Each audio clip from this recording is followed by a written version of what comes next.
ayes have it. I beg to move that this House do now adjourn. The question is, this House do now adjourn. Simon Jupp. Thank you, Mr. Speaker. I am delighted to have secured today's important adjournment debate on hospice funding in Devon. I welcome the Minister and colleagues to this debate. A few years ago, at a dinner hosted by the Rotary Club of Exeter, I was sat between the Bishop of Exeter and Dr. John Searle, the founder of Hospice Care, a brilliant local independent charity providing specialist care to people across our county. I must confess, it was a surreal experience for this 30-something-year-old from Devon who is more comfortable in a pub, not black-tie dinners. They both spoke to me about local hospice services and the good work they do in Devon. Dr. John Searle sadly passed away last year, and I'd like to pay tribute to his work, his compassion, and his determination. Our society will be so much better off if we had more people like John, and I'll always treasure the conversation we enjoyed.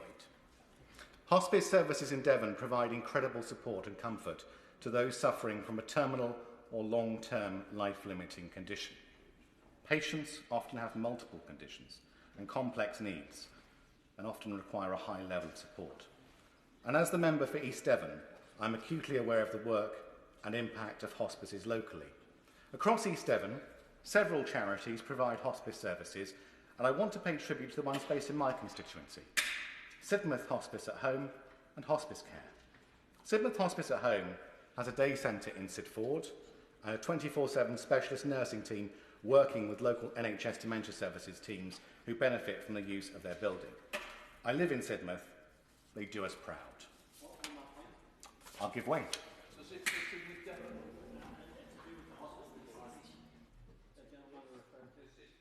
Devon. I'm sure you could do something that does relate to funding in Devon. Thank you, Mr. Speaker. And the Honourable Gentleman is right to refer to the hospice funding in Devon as it's put forward.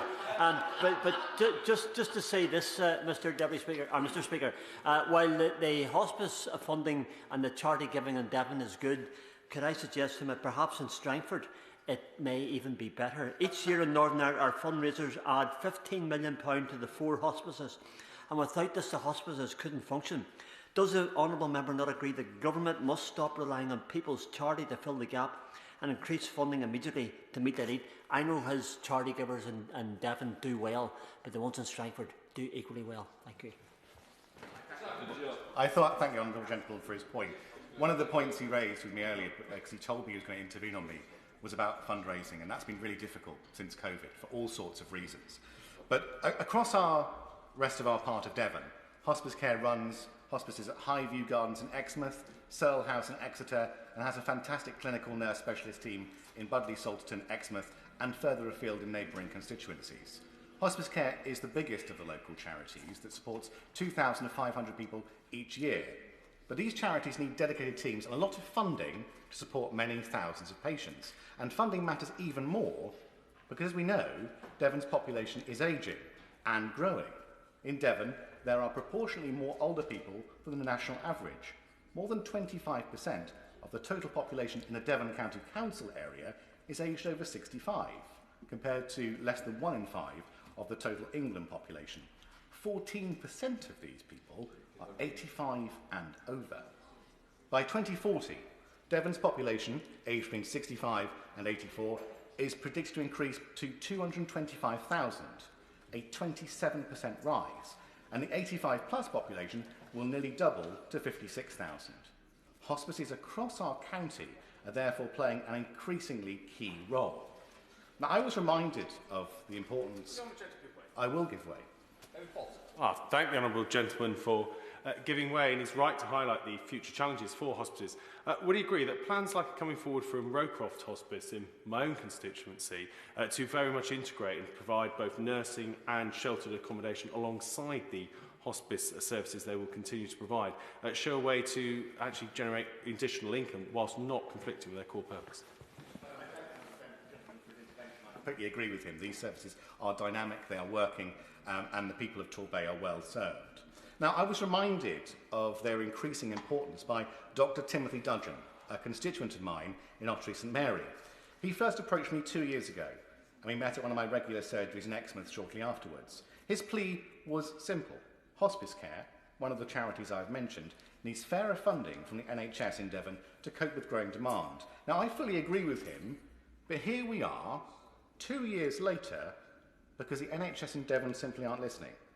I've raised the matter through meetings, letters, and everything else to the NHS Integrated Care Board, or ICB for short. And I'm taking my call to the floor of this House because I want the chair of the ICB, Dr. Sarah Wollaston, formerly of this place, to realise that I'm not letting this unfair deal for Devon's hospices go without challenge. The issue here is obvious to all, and the solution is simply common sense, something we ought to try a little more often. Hospices across our country and county are facing a perfect storm. Income from fundraising is falling, while costs and demand for their services are rising. Hospice care in Devon has told me they are facing a £2.5 million deficit in the next financial year. Meanwhile, Sidmouth Hospice at home has told me their average caseload has risen by over 50% in the last year alone. Amid this perfect storm, I've been calling on the NHS Devon ICB to increase their funding for all of our hospices. Now, ICBs, Integrated Care Boards, are responsible for determining the level of funding for palliative and end-of-life care in their area. It's devolution, I support it. The government doesn't decide how funding is spent. Local organisations should know the area best and where to send their money. I question this in Devon. If the ICB needs more money to achieve fairer hospice funding, I would bang down the door of any minister to help them if asked. But they haven't, and we faced a wall of silence. That was, intriguingly, until a couple of hours ago, when I received a letter from NHS Devon ICB. Intriguing timing, do we not think, given they didn't reply to previous letters I've sent last year. Now they have finally responded to one of my letters from November. NHS Devon ICB saying they're working on plans to move towards more equitable NHS funding starting in the next financial year. I'm sure colleagues here will be pressing for more details about that. And the wall of silence we've all faced in Devon is why I've launched a campaign and petition on my website to put pressure on the ICB to increase funding to our local hospices, which residents from across my constituency of East Devon and beyond are supporting. I first raised this with NHS Devon ICB 2 years ago, after I met with Dr. Timothy Dudgeon. I really hope the Minister can support my message to the ICB and its chair, Dr. Sarah Wollaston, and my message is crystal clear. There needs to be a fairer deal. Hospice care is funded for 18% of their costs from NHS Devon ICB, compared to the national average of 37% from ICBs across England.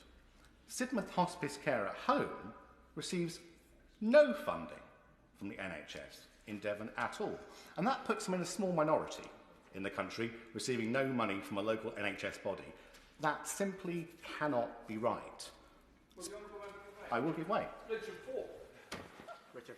I'm grateful to the Honourable Member, both for giving way and also for securing this debate this evening, which is a really significant one. I know from Seaton Hospital League of Friends, where there is the Seaton Hospice at Home facility, that the palliative care nurses who work there are amazing people, and they help people to die in a very dignified fashion.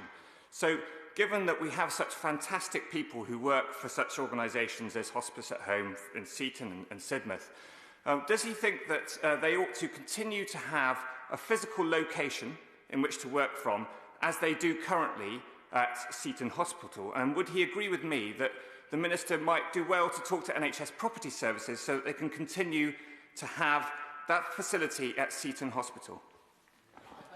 Gentleman, for his intervention. He makes a very good point about Seaton Hospice Care at Home, and they do a fantastic job for the residents of Seaton and the Collie Valley around the area. I think he also makes a really good point about Seaton Hospital, which of course we face challenges with locally. He knows all too well as the member for Tiverton and Honiton. And I think one thing that is really important to recognise is that obviously NHS Property Services is an arm's length body.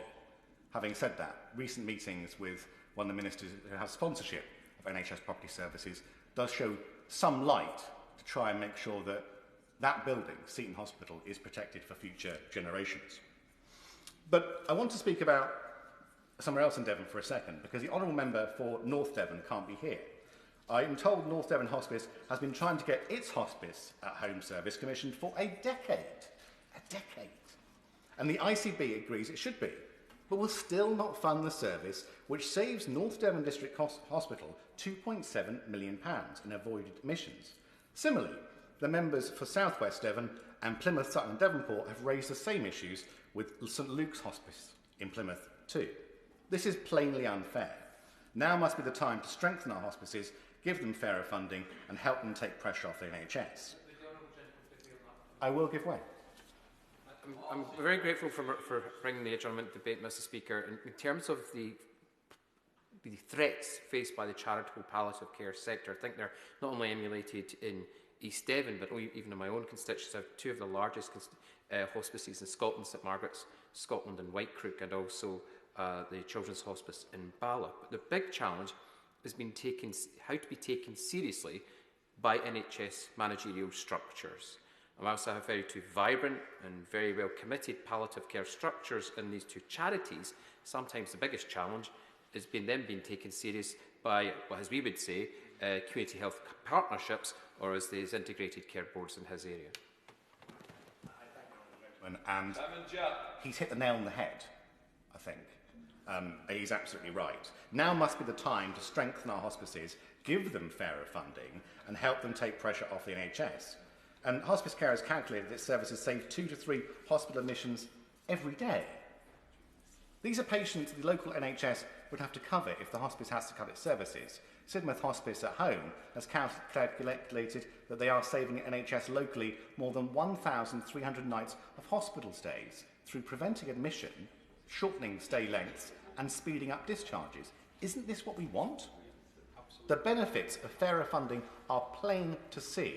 Strengthening our local hospices takes pressures off our NHS, but without fairer funding, and given the perfect storm of less fundraising income, more costs, more demand, there is a real risk they may have to cut vital services without it. Now, this includes inpatient beds and specialist community nursing provision. This cannot be allowed to happen. That is why I urge NHS in Devon to listen to the case I have made today and the Minister to back my call. It is high time for fairer funding for our brilliant hospices in Devon. Minister. Thank you, Mr Speaker. And I would like to thank my honourable friend for East Devon for securing this debate about the funding of hospice care in Devon. And I know that he is a huge supporter to hospices in his area, including the Sidmouth Hospice at home and hospice care. And in fact, we have heard this evening how passionately he campaigns on behalf of the hospices serving his constituency and how hard he is working to make sure that they get the support and the funding that they need. He may know, and other honourable members in the chamber for certain know, that I also responded to a Westminster Hall debate in November on support for hospice services in South Devon, and I know that this is a subject of great interest for honourable members representing that part of the country, and indeed a great interest for colleagues across the country. And all of us here recognise the importance of palliative and end-of-life care, supporting people at some of the most difficult times, both individual patients and indeed their loved ones. And while most palliative and end-of-life care is provided by the National Health Service, hospices are a crucial part of the network of end-of-life and palliative care and do a truly wonderful job caring for people during those difficult times. And I myself experienced this for my grandmother, who spent her last few weeks of her life in a hospice a number of years ago, and I saw what a wonderful job they did for her and for her family as we spent some very precious time with her towards the end of her life. And I would like to take this opportunity to send my thanks to everyone working in palliative care, and whether in the NHS or in hospices, for what they do to support people at that time and their loved ones. Across the country, Thousands of people receive palliative and end-of-life care. We have an ageing population. Many people are living with complex health conditions. Approximately 600,000 people die every year in the UK, and it's a demographic fact that this number will increase, in turn likely increasing the number of people needing palliative and end-of-life care. And hospices specifically support over 300,000 people with life-limiting conditions each year, in addition to providing hugely important bereavement support. Now, most hospices are independent charitable organisations, generally receiving funding from both statutory sources and charitable donations. They are rooted in their local communities and are cherished for the compassionate care that they provide. And indeed, I actually think this funding model is one of the strengths of hospices. So while many will receive funding through the NHS, a significant proportion of the majority of their funding will be raised from their community. And this is part of both the strong relationship they have with their communities, and also that diversity of funding, I think, is also another strength of the hospice model. I'm happy indeed to give way to the Honourable Gentleman. I'm grateful to the Minister, because on that point about sources of funding for end-of-life care, the Minister talks about it being a split model where some is provided by the NHS and some is provided as charitable donations, charitable giving. With Seaton and District Hospital League of Friends, that's 100% funded by charitable giving. The same is true for the model that the Seatons has set up in Axminster by their League of Friends. With that 100% funding, they also built Seaton Hospital, or at least a wing of Seaton Hospital in the first place, and yet it's regarded that that will be given back to NHS Property Services. What could she do about that, please? Well, I believe that my honourable friend has previously raised this question, indeed, in the Westminster Hall debate I referred to, and as it's a very specific incident that situation that he's talking about.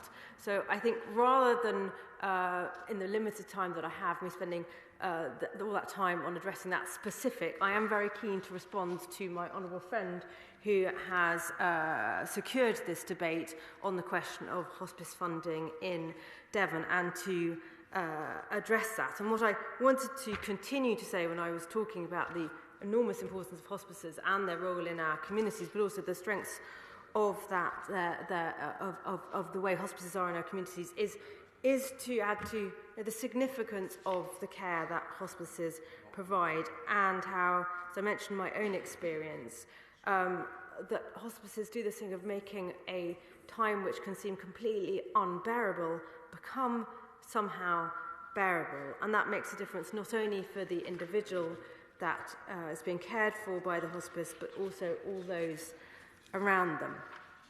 To Devon specifically, now Devon does reflect the national picture, with NHS palliative and end-of-life services such as a specialist NHS team, community nursing care, and a Marie Curie night care service. And I mention this because I know that some people understand that hospices are may think of them as the sole provider of end-of-life care in any community, but the picture is broader than that. But of course hospices are very important, and indeed NHS Devon currently has grant arrangements with 4 Devon hospices which operate inpatient beds, and in East Devon specifically, patients can receive end-of-life care in hospital, at home, in a care home, or from hospice care, or Sidmouth Hospice home, as my friend referred to. Now, in England, integrated care boards, or ICBs, are responsible for the commissioning of end-of-life and palliative care services to meet the reasonable needs of their local populations. And as part of the Health and Care Act 2022, palliative care services were specifically added to the list of services that an ICB must commission, reflecting the importance of end-of-life and palliative care in our healthcare system. Adding that will ensure a more consistent national approach and support commissioners in prioritising palliative and end-of-life care. And in July 2022, NHS England published statutory guidance on palliative and end-of-life care to support commissioners with that duty. And that includes specific reference to ensuring there is sufficient provision of specialist palliative care services, hospice beds, and future financial sustainability. Now, I do acknowledge that hospices, like many organisations and indeed households, are having to contend with financial pressures, for instance, including rising energy costs. That's why charities, including hospices, have already benefited from the Energy Bills Discount Scheme, which provides a discount on high energy bills running until the 31st of March 2024. Hospices may also be entitled to a reduction in VAT from 20% to 5%. And in addition to this, in 2022, NHS England released £1.5 billion in additional funding to ICBs to provide support for inflation. ICBs were able to distribute that funding according to local need, and that was also, therefore, an option for them to support palliative and end-of-life care providers such as NHS contracted hospices with the rising costs of inflation. I do recognise the financial challenges that hospices continue to face, the difficulty that there is, of course, raising funds from local communities when people are facing pressures with the cost of living themselves. And I think my honourable friend has made a very clearly made case for the financial support that his hospice, the hospice in his area, deserves. And I would encourage him to continue to argue that point. And I'm very good to hear that he has also been in touch with his local integrated care board, who indeed are the organisation who are responsible, as I just said, for assessing the needs of palliative care within his community and making sure that that need is being met. And to that point, recognising, and he's not, first, as I said, the first honourable member who has asked to meet me on this topic or called debates on this topic. I am working as a minister to increase the transparency and the information available to colleagues and indeed to our constituencies so that honourable members and our constituents can be assured about the provision of palliative and end-of-life care in their constituents. And actually, to that end, I have organised a meeting with representatives from NHS England and invited honourable members from across the House to attend that meeting next week for an update on palliative and end-of-life care and for an opportunity to ask questions directly of NHS England on this topic. In closing, Mr. Speaker, I've welcomed the opportunity this evening to talk about the wonderful work of hospices, not only in Devon, but across the country. I can assure my honourable friend and honourable members here this evening that I am committed to supporting hospices, supporting them to continue to do what they do so well in our communities, and in improving the access to palliative and end-of-life care for people across the country, whether that care is given by a hospice or by the National Health Service. We are so lucky to have the hospice movement, such as St Catherine's and Darien House in my constituency. Right, the question is, this House do now adjourn. As many of that opinion say aye. Aye. The ayes have it, the ayes have it. Order, order.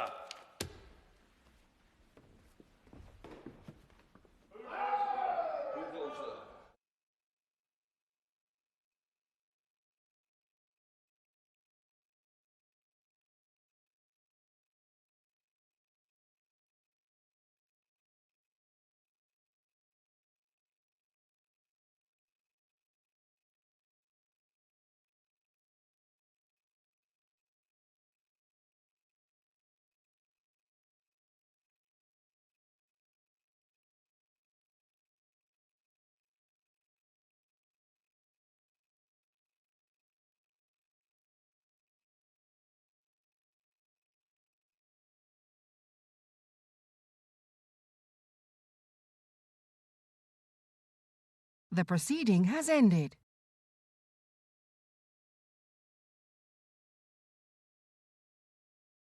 The proceeding has ended.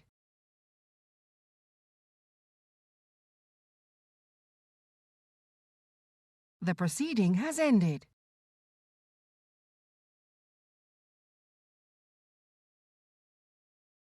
The proceeding has ended.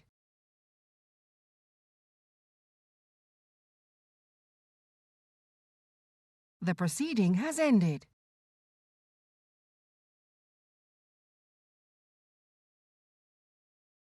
The proceeding has ended.